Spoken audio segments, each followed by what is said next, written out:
Công trình nhà yến của Ngọc Tuấn ở tại Cà Mau, U Minh Thượng.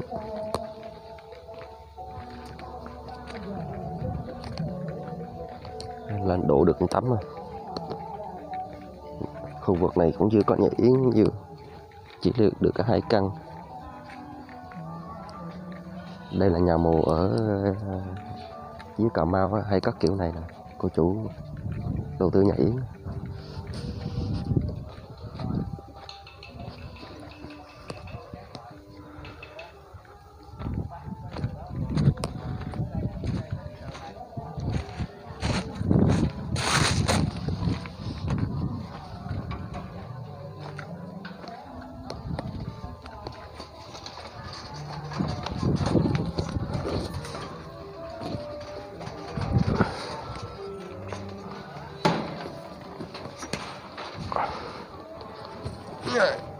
Sạc mở độ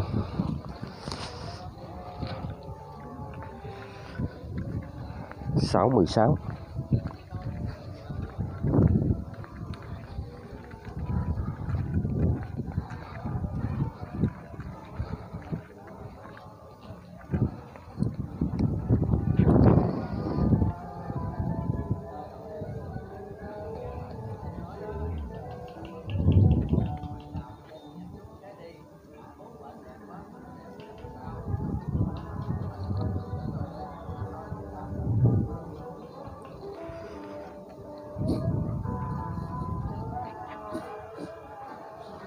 Đây mà ở đây là kiểu mầm cái vuông, dưới đây nuôi tôm không, nuôi tôm này nuôi cua,